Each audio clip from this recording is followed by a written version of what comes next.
Исто како што сега се подигнува свеста за општествениот начин и структуриран стил на функционирање во едно општество, па затоа и за многу години од сега многу нешта кои што се сега нормални ќе бидат ненормални за едните нови генерации. Што значи, она што сакам да го напоменам е дека без разлика на тоа колку и да сме ние навикнатите на еден стил на живот, тоа не мора да значи дека е правилен. Ова го кажувам од аспект на тоа да се ослободите како личност, да трагате по животот и да имате доверба во животот дека се ова што постоело, што го гледаме денеска, некогаш не постоело, се е измислено и вие можете единствено да се направите среќни ако го ослободите сопствениот дух да оди онаму каде што сака и духовно да расте, да се ослободи од сите овие закоравени материјалистички аспекти на живење. Бидејќи денешниот изглед на денешните општества, без разлика која е држава и да е тоа или град, се само привидна реалност создадена од мноштво поединци кои начело на државата и законите ја негуваат таа закоравена рамка на функционирање. Кога доаѓаат нови функционери или лидери на веќе создадените позиции во политиката и останатите системи, тие реално немаат многу капацитет да направат некоја си револуција во која ќе има бенефит за обичниот човек, затоа што секој систем има подсистеми кои влечат силни врски и условувања кои не му даваат на индивидуалецот кој стои на највисоката функција да направи некоја си огромна промена. И проблемот е што секој човек кој што работи на вакви високи општествени позиции, без разлика на која хиерархија и да се наоѓа во општеството, тие немаат слободен дух, божествена искра, љубов, чистота, духовно живење и слобода, која ќе придонесе да живее со чиста искра и намери за сите човечки души.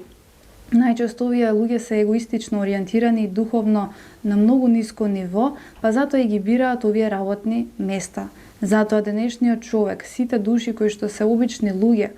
не треба да потпаѓаат под овој систем на правила, на закони, на начин и пристап на живење, туку да си ослободат душата и да бидат тоа што се. Буквално не мора да зависат ни од договори, ни од работни места, ни од здравствен систем, апсолутно од ништо, затоа што доколку ја преземат одговорноста за својот живот, работат нешто што го сакаат, што не зависи многу од системи и договори и ја ослободат својата духовна суштина во рамки на тоа тие самите да се направат здрави, способни, да го негуваат своето здравје со мали навики во секојдневието, ќе сватат дека всушност непотребен им е системот за тие да бидат среќни и исполнети, ако научат да живеат со малку, со едноставност и со Божја вера и љубов, бидејќи и јас сум денеска сведок дека не зависам од систем, од договори, од здравство или од работни места и директори, а никогаш не сум останала без леп на масата. Тоа значи дека оваа божествена, космичка, длабока, интелигибилна димензија се грижи секоја душа без разлика на кое ниво на свесност и да донесе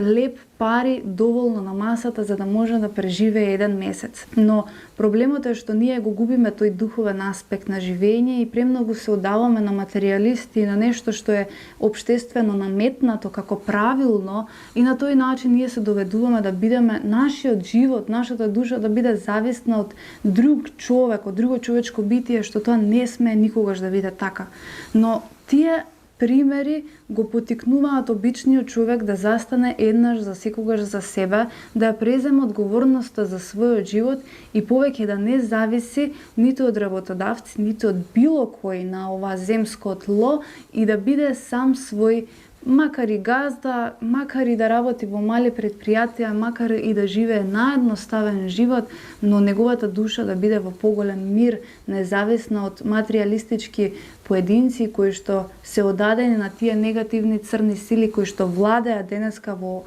сите општества